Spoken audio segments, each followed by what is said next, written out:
Welcome back to another POTD of LeetCode. आज की problem of the day solve करने वाले हैं which is 1751 problem of LeetCode and the problem name is maximum number of events that can be attended. Second number of problem है, like इसकी एक और problem है प्रीवियस प्रॉब्लम जो हम सॉल्व कर चुके हैं मेरे चैनल पे ऑलरेडी। प्लेलिस्ट में मैंने उसको ऐड ऑन कर दिया है, लीड कोड पीओटीडी वाली, उसकी लिंक आपको डिस्क्रिप्शन में मिल जाएगी, आप उसे चेकआउट कर सकते हैं। इस प्रॉब्लम से पहले इस प्रॉब्लम को सॉल्व करना जरूरी है ताकि आप समझ पाए कि इस प्रॉब्लम को सॉल्व करने का इंट्यूशन कैसे आप बिल्ड कर सकते हैं। सो हमको यहाँ पे सॉल्व करना है इस प्रॉब्लम को। प्रॉब्लम का एग्जांपल मैंने यहाँ पे कॉपी किया हो ताकि हम समझ सके एक्चुअली प्रॉब्लम का सोल्यूशन कैसे फाइंड आउट हो रहा है, क्या क्या कंस्ट्रेंट मेरे पास में है एंड उस हर एक कंस्ट्रेंट का मतलब क्या है यहाँ पे, वो भी हमें यहाँ पे समझना होगा। So we have some events, ठीक है। इवेंट मेरे पास में ये दिया हुआ है, ये इवेंट है मेरे पास में, ये इवेंट है। टोटल 3 इवेंट मेरे पास में यहाँ पे, कितने 3 इवेंट मेरे पास में यहाँ पे अवेलेबल है। एंड मुझे क्या करना है, मैं एट मैक्स 2 अटेंड कर सकता हूँ। कितने अटेंड कर सकता हूँ? 2 अटेंड कर सकता हूँ। एंड यहाँ पे जो दी है तीसरी, ये मेरी वैल्यू है, ये भी मेरी वैल्यू है। लाइक सब में जो लास्ट में दी है वो वैल्यू है। लाइक अगर मैं इस वाले इवेंट को अटेंड करता हूँ तो मुझे 4 रुपीज मिलेंगे, आप ऐसा कंसीडर कर सकते हैं। अगर मैं इस वाले इवेंट को अटेंड करता हूँ तो मुझे 3 रुपए मिल रहा है यहाँ पे। और मैं अगर इस वाले को अटेंड कर रहा हूँ तो मुझे 2 रुपए मिल रहा है। लेकिन एक यहाँ पे कंडीशन ये है कि आप कंसेक्यूटिव नहीं कर सकते। मतलब क्या है, जैसा यहाँ पे मान के चलो 1 to 2 है, ठीक है। सो ये 1 to 2 है मेरा, ठीक है। मैं यहाँ पे इसको कंसीडर करके चलता हूँ, ठीक है। दिस इज 1 to 2, ठीक है। ये 1 से स्टार्ट हुआ, 2 पे एंड हो रहा है, ठीक है।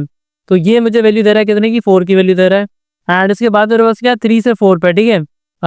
लास्ट ये देखते हैं सेकंड वाला क्या है, 2 से 3 पे, ठीक है। तो ये 2 है, तो यहीं से स्टार्ट हुआ, यहाँ पे क्या हुआ, ठीक है। सपोज हम मानते हैं कि 2 यहाँ से स्टार्ट हुआ होगा, ठीक, 2 यहाँ से स्टार्ट हुआ है, तो ये दोनों यहीं से स्टार्ट होंगे। तो ये मेरा कहाँ से है, 2 से लेके 3 तक पहुंचा यहाँ पे। एंड ये वैल्यू दे रहा है मुझे 1 की। एंड एक मेरे पास में क्या, 3 से लेके स्टार्ट हुआ, सपोज 3 यहाँ से स्टार्ट हुआ है, ठीक है। तो ये 3 से स्टार्ट हुआ, 4 तक गया हुआ, ठीक है। 3 से स्टार्ट होकर 4 तक गया है, नहीं वैल्यू दे रहा है 3 की। यू कैन सी दैट कि यहाँ पे कुछ ओवरलैपिंग आपको दिखाई दे रही है। यहाँ पे 2 से स्टार्ट हुआ, 3 तक जा रहा है, ठीक है। इधर भी ओवरलैप हो रहा है, इधर भी ओवरलैप हो रहा है। तो ओवरलैप वाली कंडीशन आपको क्या करना है, इसकी वैल्यू मैक्सिमम है, इसकी वैल्यू मैक्सिमम है, उसको यहाँ पे टेक करना है, ठीक है। तो आपके पास यहाँ पे 2 कंडीशन बन जाती है, क्या, either take it either not take it, ठीक है। तो अब इसको समझेंगे कैसे कि आउटपुट कैसे फाइंड आउट कर सकते हैं हम, तो चलो समझ लेते हैं। सो यहाँ पे मैंने कुछ ट्री आपको बना के दिखा रखा है। सो मैं इसको थोड़ा सा छोटा कर लेता हूँ एंड हमारे एग्जाम्पल को थोड़ा सा पास में लेकर देता है कि हम अच्छे से अंडरस्टैंडिंग बना सके कि एक्चुअली में आउटपुट आ कैसे रहा है, ठीक है। तो यहाँ पे आउटपुट देखो तो क्या आ रहा है, मेरे पास 7 आ रहा है, पर 7 कैसे आ रहा है उसके ऊपर बात करने वाले हैं। सो सपोज मैं 0 वाले इवेंट की बात कर रहा हूँ, टोटल कितने इवेंट है मेरे पास, 3 इवेंट है। तो इंडेक्सिंग कैसे होगी मेरी, फर्स्ट 0 होगा, देन 1 होगा, देन यहाँ पे 2 होगा, ठीक है। 3 होंगे हमारे पास टोटल। अब पहले वाले की बात करता हूँ, अगर मैं इसको छोटे छोटे में मान के चलो, ठीक है, मैंने शॉर्ट कर रखा है इसको, तो ये क्या हो जाएगा मेरा, पहले वाला हो जाएगा 1 to 4, ठीक है। देन उसके बाद मेरे पास क्या आ रहा है, 2 3 1 आ रहा है, 2 3 एंड 1 आ रहा है। देन मेरे पास में क्या आ रहा है यहाँ पे, 3 4 3 आ रहा है, ठीक है। 3 4 एंड 3 आ रहा है, ठीक है। तो ये मेरा हो गया 0, ये हो गया मेरा 1 एंड ये हो गया मेरा 2, ठीक है। तीनों मैंने यहाँ पे ले लिए। सो इसको उससे अटैच कर देते हैं हम, ओके, जो भी है, ठीक है। ये 0 था मेरा, ये 1 एंड ये 2 है, ओके। तो अब हम यहाँ पे हमारे जो मैंने ट्री बनाया है उसके ऊपर बात करते हैं कि कैसे ट्री काम कर रहा होगा, ठीक है। सो मैं 0 वाला जो एलिमेंट है, ठीक है, 0 वाला ये जो इवेंट है, मैं इसको या तो नॉट टेक कर सकता हूँ या फिर टेक कर सकता हूँ। उसका मतलब क्या है, या तो मैं इवेंट अटेंड कर सकता हूँ या नहीं कर सकता, ये मेरी चॉइस है, ठीक है। या तो मैं अटेंड कर सकता हूँ या नहीं कर सकता हूँ। अगर मैं अटेंड नहीं करता हूँ तो मैं यहाँ पे 1 वाले पे, लाइक सॉरी, नहीं करता हूँ तो 1 पे आऊंगा, करता हूँ तो भी 1 पे आऊंगा, ठीक है। तो मैंने नहीं टेक किया, यहाँ पे आ गया मैं। तो सपोज यहाँ पे आ गया, तो मैं, मेरे पास के की वैल्यू कितनी है, मैं एटमैक्स कितने ले सकता हूँ, एटमैक्स के में कितने ले सकता हूँ, 2 ले सकता हूँ, कितने ले सकता हूँ, 2 ले सकता हूँ, ठीक है। सो यहाँ पे अगर मैं देखूंगा तो यहाँ पे मेरे पास के की वैल्यू कितनी बचेगी, क्यों, क्योंकि एक मैंने ऑलरेडी ले लिया है, तो के की वैल्यू मेरे पास यहाँ पे कितनी है, 1 है ना। एटमैक्स 1 और मैं यहाँ पे ले सकता हूँ। अब यहाँ पे देखूंगा तो के की वैल्यू यहाँ पे मेरे पास कितनी होगी, के की वैल्यू होगी मेरे पास 2, कितनी होगी, 2 होगी। मतलब मैं यहाँ पे और 2, लाइक अभी 2 ले सकता हूँ मैं, ठीक है। फिर नीचे आऊंगा मैं, अगर नहीं लूंगा तो सेकंड पे आ जाऊंगा मैं। सेकंड पे सपोज नहीं लूंगा तो यहाँ पे 0 आउट, 0 रिटर्न हो जाएगा, यहाँ से 0 यहाँ पे आ जाएगा, ठीक है। लेकिन अगर मैं सेकंड वाले को ले लेता हूँ तो विच इज यहाँ पे वैल्यू आएगी मेरे पास में, सपोज 3 वैल्यू आएगी, ठीक है। तो 3 मेरे पास में आ जाएगा, 3 कहाँ पे आ जाएगा, इधर से आ जाएगा, 3 यहाँ पे आ जाएगा। यहाँ से ये रिटर्न करेगा 3 को, ठीक है। ये 3 आ गया, तो इस पे मेरे पास में क्या है, 0 एंड 3 आया। तो 0 3 में से मैक्सिमम क्या, 3 है, ये पास कर देगा 3 को यहाँ पे, 3 यहाँ पे आ गया, ओके। एंड इधर से मेरे पास में क्या होगा, इसको मैंने टेक किया था, ये नॉट टेक वाली कंडीशन थी, लाइक मैंने 1 को नहीं लिया था यहाँ पे, तो यहाँ पे मेरे पास में मैक्सिमम क्या आ रहा है, 3 आ रहा है। अब यहाँ पे मैंने 1 को भी लिया है, 1 को भी लिया है, तो यहाँ पे देखो नोट टेक में मेरे पास में फिर 0 आ रहा होगा, यहाँ पे टेक में 3 आ रहा होगा, यहाँ से 3 मेरे को रिटर्न करेगा। मैं प्लस करूंगा कि इसका 1 का जो इटसेल्फ है, तो 1 के लिए मेरे पास में क्या वैल्यू है, 1 है वैल्यू है, ठीक है। तो यहाँ पे क्या हो जाएगा 4 और 3 हो जाएगा मेरे पास में। इन दोनों का मैक्सिमम लूंगा तो यहाँ पे कितना आ जाएगा 4 आ जाएगा मैक्सिमम, ठीक है। नोट टेक वाली कंडीशन में मैक्सिमम क्या आ रहा है 4 आ रहा है। अब टेक वाली कंडीशन की बात करते हैं, तो यहाँ पे मैंने टेक कर लिया, ठीक है, यहाँ पे मैंने टेक कर लिया, ओके। तो मैं यहाँ पे 0 पे आ गया। अब यहाँ पे मेरे पास एक चीज है कि मैं क्या तो इधर ले सकता, लेकिन यहाँ पे तो मैं ले सकता हूँ या नहीं ले सकता। सपोज मैंने जो फर्स्ट वाला है इसको कंसीडर नहीं किया, ठीक है, पहले वाले को नहीं लिया मैंने इसमें, तो नीचे आऊंगा मैं, यहाँ पे इसकी बात करता हूँ सेकंड वाले की। नोट टेक के वाले की बात करूंगा तो 0 रिटर्न करेगा, टेक वाले की बात करूंगा तो क्या रिटर्न करेगा, सेकंड में 3 रिटर्न करेगा। तो 3 मेरे पास में यहाँ पे आ जाएगा। अब ये नोट टेक वाली कंडीशन मतलब 1 को ऐड नहीं करता, तो यहाँ पे मैक्सिमम क्या होगा, यहाँ पे मैक्सिमम होगा 3, ठीक है। यहाँ पे देखो मैक्सिमम क्या होगा, यहाँ पे अगर मैं यहाँ पे आता हूँ, ठीक है, मतलब 1 को टेक कर रहा हूँ, ठीक है, तो यहाँ से मैक्सिमम 3 आएगा, 3 आ रहा है मैक्सिमम मेरा। 1 को मैं अगर टेक कर रहा हूँ, ठीक है, तो मैं इधर तो जा ही नहीं सकता क्योंकि मैंने 1 को टेक कर लिया, तो मैं नया इधर से कुछ ले ही नहीं सकता, ठीक है। तो 1 और इसमें से मैक्सिमम लूंगा, तो 1 का कितना है मेरे पास में, 1 का 1 है, इसका 3 है, तो टोटल 3 मेरे पास में आ रहा होगा, दोनों तरफ से 3 आ चुका है मेरे पास में। अब यहाँ से सिर्फ एक वैल्यू जा सकती है, तो 3 कौन सी जाएगी, 3 ऊपर जाएगी। तो यहाँ से रिटर्न हुआ कितना, 3 हुआ, ठीक है, 3 हुआ। अब इसका देखूंगा मैं, तो इसको नोट टेक कर रहा हूँ, तो नोट टेक करूंगा तो इसकी वैल्यू क्या रहेगी, 4 ही रहेगी। लेकिन इसको टेक कर रहा हूँ इधर से, तो टेक कर रहा हूँ, उसका मतलब क्या, मुझे यहाँ पे +4 करना पड़ेगा। तो मैक्सिमम मेरे पास आउटपुट कितना आ रहा है, मैक्सिमम मेरे पास में आ रहा है 7 आ रहा है। बट इस केस में हमारे पास में एक चीज हमको यहाँ पे ऑब्जर्व करने को मिल रही होगी। क्या चीज मेरे को ऑब्जर्व करने को मिल रही होगी यहाँ पे, उसके ऊपर बात करता हूँ। So you can see that, अब तुम यहाँ पे देख सकते हो कि यहाँ पे क्या है, यहाँ पे मैं रिपीट कर रहा हूँ, मैं 1 के लिए यहाँ भी कैलकुलेट कर रहा हूँ, 1 के लिए यहाँ भी कैलकुलेट कर रहा हूँ, 2 के लिए मैं यहाँ कैलकुलेट कर रहा हूँ, यहाँ कैलकुलेट कर रहा हूँ, यहाँ भी कैलकुलेट कर रहा हूँ, एंड यहाँ भी कर रहा हूँ। मतलब एक सिंगल 2 के लिए मैं एक ही सब प्रॉब्लम को 4 बार कैलकुलेट कर रहा हूँ। तो इससे मैं क्या समझ पा रहा हूँ कि मैंने यहाँ पे रिकर्जन एंड बैक ट्रैकिंग का यूज किया हुआ है। बट अब यहाँ पे बात आती है किसकी, मेमोराइजेशन की।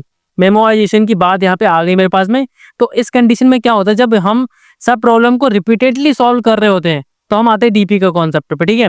डीपी को हम यहाँ पे यूज कर रहे होते हैं। डीपी कैसे यूज करेंगे, बहुत ही सिंपल तरीका है। हम 2D यहाँ पे मैट्रिक्स यहाँ पे बना रहे होंगे, ठीक है, 2D मैट्रिक्स बना रहे होंगे, लेकिन यहाँ पे उसका रेंज क्या होगा, साइज क्या होगा, उन चीजों पे हम बात कर लेते हैं। तो यहाँ पे वो क्या होगी, तो यहाँ पे होगी ये इस साइज की होगी, ठीक है। 3 क्या रहेगा, पहला ये रहेगी हमारी इवेंट रहेगा, ठीक है, इसका जो टाइम रहेगा वो टाइम रहेगा, एंड इसकी वैल्यू रहेगी। 3 चीज हमारे पास में यहाँ पे रहेगी इसके अंदर। तो उसके बेस पे हम यहाँ पे इसको मेमोराइजेशन टेबल को बना रहे होंगे।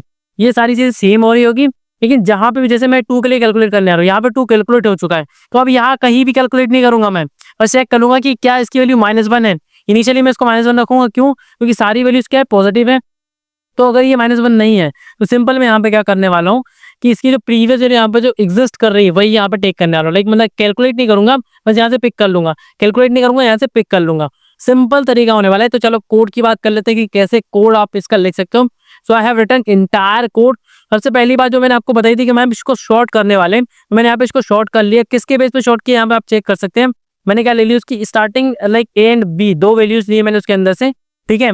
तो मैं यहाँ पे क्या कर रहा हूँ, दोनों को ले लिया मैंने, उसके फर्स्ट से मैंने उसको शॉर्ट किया, मतलब मैं उसके एंड टाइम से उसको शॉर्ट कर रहा हूँ। जो एंडिंग टाइम है उससे मैंने उनको सबको शॉर्ट कर लिया, ठीक है। एंडिंग टाइम के बेस पे मैंने उनको शॉर्ट कर लिया। उसके बाद मैंने क्या ले लिया, इवेंट का साइज ले लिया कि टोटल कितने इवेंट्स मेरे पास में है। फिर मैंने एक बीपी क्रिएट किया, मैंने एक एरे क्रिएट किया। एरे का साइज क्या होने वाला है हमारा, जो n है हमारा, like number of events plus like number of event क्या रहेंगी, हमारी रो रहेंगी। एंड हमारे कॉलम की बात करूंगा तो क्या रहेंगे, k+1, मतलब कितने हमको यहाँ पे टोटल क्या करने, हमको इवेंट्स टेक करने, टोटल कितने इवेंट मैं मैक्सिमम अटेंड कर सकता हूँ वो मैंने यहाँ पे ले लिया। इनिशियली वैल्यू मैंने सपोज यहाँ पे 0 रख दी, मैं -1 की बात कर रहा था, सपोज मैं मान के चलता हूँ मैंने 0 रख दी, ठीक है। सो क्यों 0 रख दी, क्योंकि मैंने कंस्ट्रेंट में देखा कि कंस्ट्रेंट में मुझे क्या दिख रहा था, वैल्यू ग्रेटर देन 1 है, तो मैं मतलब 0 ले सकता हूँ। मैंने वैल्यू को यहाँ पे 0 कंसीडर कर लिया। फिर मैंने एंड टाइम के लिए एक वेक्टर बनाया, क्यों, क्योंकि यहाँ पे मैं अपर बाउंड को यूज करने वाला हूँ। जो नियरेस्ट वन है जिसको मैं पिक कर सकता हूँ, उसके लिए मैं यहाँ पे चूज करने वाला हूँ अपर बाउंड का यूज करके। तो मैं यहाँ पे बाइनरी सर्च का कॉन्सेप्ट भी यहाँ पे यूज करने वाला हूँ, क्योंकि अपर बाउंड हम कहाँ पे पढ़ चुके हैं, हमारे बाइनरी सर्च में पढ़ चुके हैं। सिंपल मैंने यहाँ पे क्या किया, सारे एंड टाइम्स को यहाँ पे इवेंट के एंड टाइम वाले वेक्टर के अंदर पुश कर लिया। इसके ऊपर मैं बाइनरी सर्च अप्लाई करने वाला हूँ, क्योंकि ठीक है, एंड ये ऑलरेडी सॉर्टेड ऑर्डर में था, तो यहाँ पे हमारे पास में आ चुका है, कोई प्रॉब्लम नहीं हो गया अब इसको अपर बाउंड फाइंड आउट करने में। अब यहाँ पे देखो लूप लगा लिए 1 से लेके n तक, n से अपर बाउंड फाइंड किया मैंने, किससे, एंड टाइम जो हमारा है उससे मैंने अपर बाउंड यहाँ पे फाइंड आउट कर लिया। इवेंट का यहाँ पे निकाल लिया i-1, मतलब पिछले वाले इवेंट का जीरो तो देखे उसमें से -1 करके यहाँ पे मैंने क्या किया, अपर बाउंड फाउंड आउट कर लिया, ठीक है। तो उसका इंडेक्सिंग मेरे को यहाँ पे निकल के आ चुका है। उसके बाद मैंने क्या किया, एक लूप रन कराया है। क्यों? क्योंकि मुझे क्या करना था, एक फिक्स रेंज में जाना था एंड मुझे यहाँ पे मैक्सिमम फाइंड आउट करना था किसका, टेक का, नॉन टेक का, किसका, जो मैं टेक कर रहा हूँ। लाइक मैं यहाँ पे ये देखो, यहाँ पे मैंने क्या किया, डीपी ऑफ i-1 और j, इसका मतलब क्या है, मैं नॉट टेक कर रहा हूँ, मतलब नीचे वाला मैं एलिमेंट लाइक यहाँ पे वैल्यू एड ऑन नहीं कर रहा हूँ, ठीक है। एंड यहाँ पे मैं वैल्यू एड ऑन कर रहा हूँ प्रीवियस वाली, इसका मतलब क्या है, यहाँ पे मैं टेक कर रहा हूँ, इस करंट वैल्यू को टेक कर रहा हूँ, इसके आगे से जो वैल्यू है उसको टेक करूंगा, ठीक है। दोनों को मर्ज करूंगा एंड हमारा आउटपुट यहाँ पे निकालूंगा, मैक्सिमम जो भी आएगा दोनों में से वो मेरा आउटपुट में आ जाएगा, ठीक है। और इन द लास्ट मुझे रिटर्न करना है डीपी ऑफ एन ऑफ के एंड यहाँ पे सिंपल मैं सबमिट पे क्लिक करके चेक करूंगा कि हमारी जो प्रॉब्लम है जितने भी टेस्ट केस इस क्वेश्चन पे असाइन सबको पास कर पा रही है या नहीं। So you can see that इसने जितने भी क्वेश्चन लाइक जितने भी टेस्ट केस क्वेश्चन पे लगे थे सबको सक्सेसफुली पास कर लिया है। We will meet in the next video and solve the next problem of LeetCode and GHG POTD. Till then, keep coding, keep practicing. Thanks for watching.